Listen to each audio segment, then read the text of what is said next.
वज़ीर-ए-आज़म नरेंद्र मोदी से जुड़ी बड़ी खबर सामने आ रही है। एनडीए पार्लिमानी कमेटी की मीटिंग हुई। मीटिंग में पीएम मोदी ने कहा कि नेहरू के बाद मुल्क में कई पीएम रहे, कुछ फ्रंट में तो कुछ रिमोट से चलने वाले। पीएम ने कहा कि अपोजिशन को ये बेचैनी है कि नेहरू के बाद 3 बार लगातार जीतने का काम जो कोई नहीं कर पाया वो एक चाय वाले ने कैसे कर दिया। वज़ीर-ए-आज़म ने कहा कि अपोजिशन की ये झटपटाहट दिख भी रही है।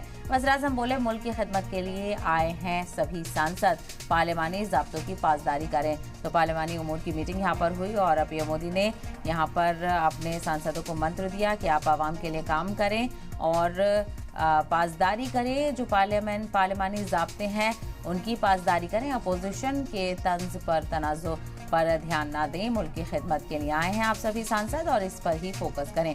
तो एनडीए सांसदों के साथ पीएम ने मीटिंग की। पीएम मोदी ने अच्छे बर्ताव का मंत्र भी यहाँ पर दिया। वज़ीर-ए-आज़म बोले, मुल्क की खिदमत के लिए आप सभी सांसद यहाँ पर आए हैं, पार्लिमानी ज़ाब्तों की पासदारी करें और साथ ही साथ पिछली हुकूमतों का भी जिक्र करते हुए नजर आए। नेहरू का जिक्र भी यहाँ पर पीएम मोदी ने कहा कि नेहरू की जो रिवायत थी, नेहरू के बाद मुल्क में कई पीएम रहे, कुछ फ्रंट में तो कुछ रिमोट से चलने वाले। पीएम ने कहा कि अपोजिशन को ये बेचैनी है कि नेहरू के बाद 3 बार लगातार जीतने का काम नरेंद्र मोदी ने किया है, एक चाय वाले ने कैसे कर दिया। ये अपोजिशन को बेचैनी हो रही है।